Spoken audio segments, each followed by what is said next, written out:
Let's go ahead and do a cold start today.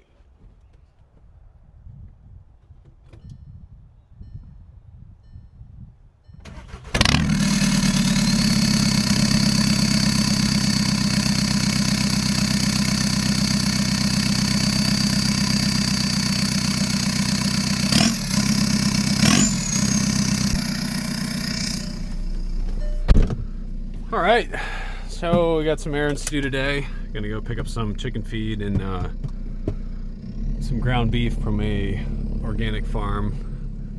So hopefully you guys can actually hear how this thing sounds when you're inside the car. So we'll let it warm up a little bit before I really get into it, but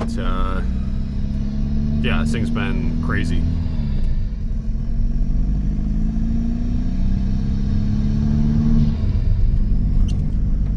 So this is with the windows up. I'll give you guys some windows down a little bit later once the car warms up. But yeah, this thing sounds, in my opinion, really good. And is very, very drivable without a tune.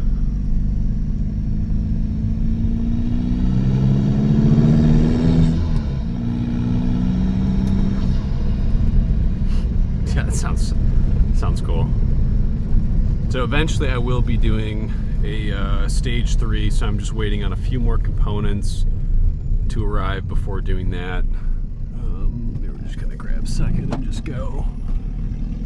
So that'll be when the fun really happens. I do think I am gonna keep the hood stack, at least for the beginning of the stage 3. I think eventually I will do an actual downpipe and then out the back, just because the noise and I don't know, hood stack's fun for a bit, but I feel like for me it'll get old, so we're just gonna enjoy it while I have it now. And especially if I do the hard cut limiter on the stage 3, that'll be pretty sweet to get some flames and a lot of smoke out of it, but we'll see how that goes.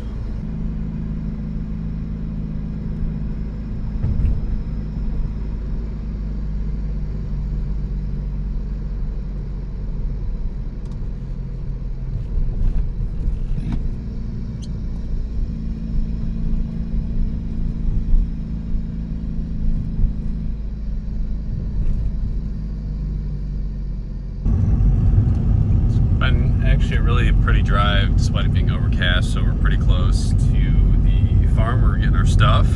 I have been kind of laying into it a little bit just because it's fun, but yeah, our average is 46.8, 46.9. So yeah, it's been chilling. So I put a few 100 miles on this so far. As you can tell, I did not install the flapper yet, so yeah, it's been running and driving flawlessly, which is kind of surprising. Things I don't like: the cabin definitely smells like diesel, unless you have the recirc for the vents turned on. So that's yeah, kind of the only downside as of now. So I got about 100 or so miles today to do. I'm going to cut off slightly more around here, so it's still making contact under like extreme load. So I'd like to know that it is going to stay put. I'm also going to check the tightness for both the clamps, and hopefully everything is just chilling. So here we are.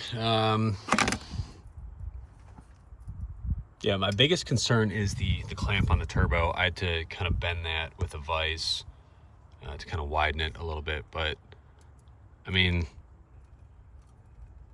she's definitely attached, so that's a win.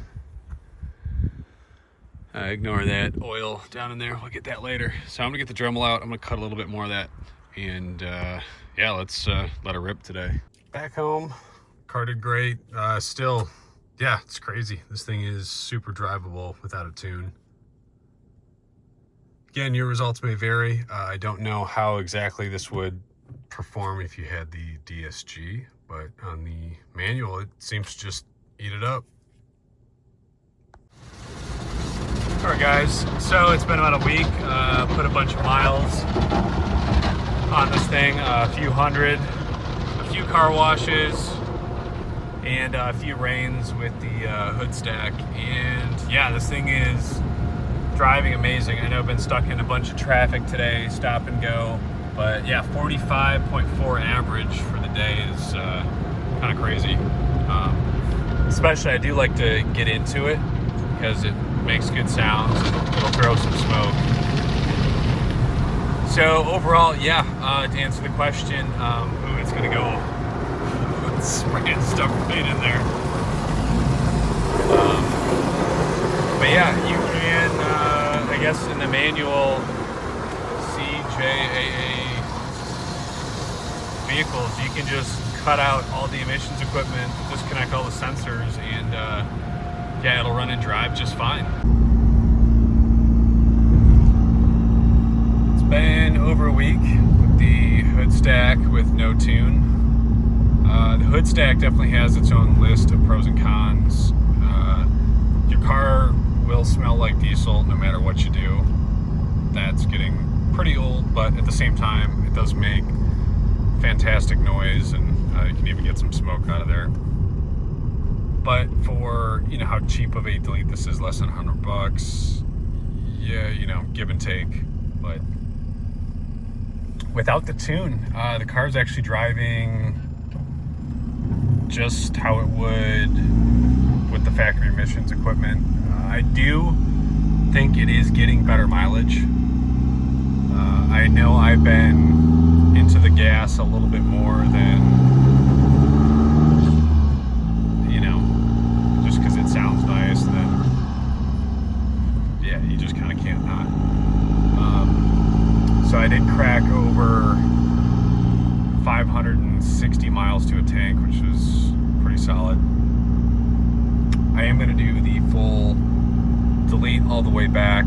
At some point I'll probably do that after I do the stage 3 tune. Reason being, I really want to see and feel how this thing runs and rides, fully tweaked up, and basically pushing as much as you possibly can through the factory injectors and fuel pump. Again, do I recommend just deleting all the emission stuff without a tune? I guess there are certain use cases where I would see, for instance, like if you were backed against a corner, really didn't have, you know, the 700 or so for just the metal work. And then if you have somebody else install it, that's going to be, you know, a few hundred. So call that 1,000 there just for the metal work installed. And then a tune, that's, you know, like 500 to 800 depending on what you do. So yeah, theoretically you could save, you know, almost, you know, $1,500 if you want to put that kind of number on it. So I'll leave that up to you guys. I know for me, my ABS module is starting to go bad, so I want to fix the ground. So that's causing all these lights on the right. And then ever since deleting all the emission stuff, obviously, you know, you're getting a flashing glow plug light because your DPF and all those sensors aren't there. Check engine light regardless. So I don't know, you know, you guys will have to make that decision for yourself, but yeah, after the few hundred miles and kind of going all over the place for work, yeah, this thing has been absolutely beautiful. So let's hit these downshifts.